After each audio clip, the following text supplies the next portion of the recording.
બાકી અમે અમારો સમાજ અને ઋષિ બાપુ બધાએ તમતારે એક જ સાથે છીએ. ઋષિ ભારતી બાપુને જે અન્યાય થયો છે અને બાપુ પોતે પણ સંઘર્ષમાં માનતા નથી અને બાપુને ભારતી આશ્રમમાં ફરીવાર ગાદી મળે. ભારતી આશ્રમને લઈને જે વિવાદ ચાલી રહ્યો છે તે વિવાદને લઈને ઋષિ ભારતી બાપુ અને માતાજી દ્વારા આજે પ્રેસ કોન્ફરન્સ કરવામાં આવી. પહેલા હું આપને આશ્રમ બતાવું. આ એ લંબે નારાયણ આશ્રમ જે છે કે જ્યાં વિશ્વેશ્વરી ભારતીજી જે છે તે આશ્રમ સંભાળતા હતા અને સાથે સાથે ઋષિ ભારતી બાપુ જે છે તે સનાથલના સરખેજ સ્થિત આવેલો ભારતી આશ્રમ જે છે તે સંભાળતા હતા. અહીંયા અત્યારે મોટી સંખ્યામાં જે સમર્થકો જે છે ઋષિ ભારતી બાપુના અને માતાજીના જે સમર્થકો છે તે અહીંયા એકત્રિત થઈ ચૂક્યા છે અને તમામ લોકોની એક માંગ છે કે ઋષિ ભારતી બાપુને ન્યાય મળવો જોઈએ. ભારતી બાપુના સમર્થનમાં લોકો છે તેમની સાથે વાત કરીશું. અત્યારે એક મીટિંગ ચાલી રહી છે. મીટિંગની અંદર ઋષિ ભારતી બાપુ પણ છે ને સમાજના આગેવાનો પણ છે. બાપુએ પણ કહ્યું અને સમાજના આગેવાનોએ પણ કહ્યું સંઘર્ષ ના થાય એ પ્રકારે વચ્ચેનો રસ્તો કરવો છે.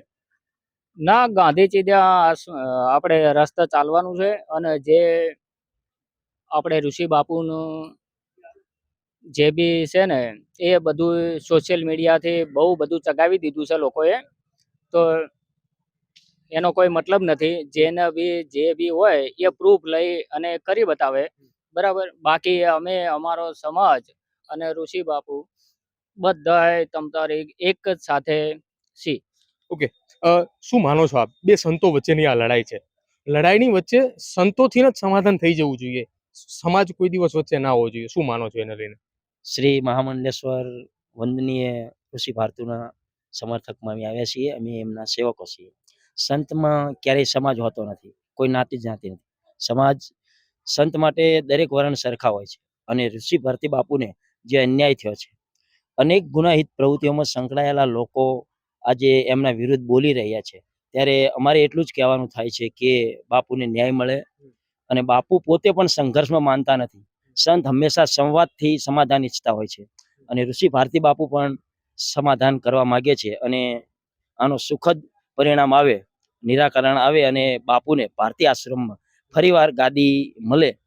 અમે દરેક સમાજ એવું ઈચ્છીએ છીએ. બિલકુલ, અત્યારે સમાજના લોકો અને દરેક સમાજના લોકો 18 વરણ કે જે ભારતી બાપુને માને છે અને ઋષિ ભારતી બાપુના સમર્થનમાં છે તે તમામ લોકો એક જ માંગ કરી રહ્યા છે કે તેમને ન્યાય મળે અને સરખેજનો જે ભારતી આશ્રમ જે છે ત્યાં તેઓ ફરી એકવાર ગાદીપતિ બને. એ જ માંગ સાથે અહીંયા તમામ લોકો છે ને ગાંધી ચિંધ્યા માંગ રાસ્તે જ આ લોકો અહીંયા એકત્રિત થયા છે. શાંતિ ના ડોળાય એ પ્રકારની પ્રવૃત્તિને લઈને એક મીટિંગ જે છે તે પણ ચાલી રહી છે. કેમેરા પર્સન મેક લાંધાની સાથે પ્રદીપ કચિયા, ન્યૂઝ રૂમ, અમદાવાદ.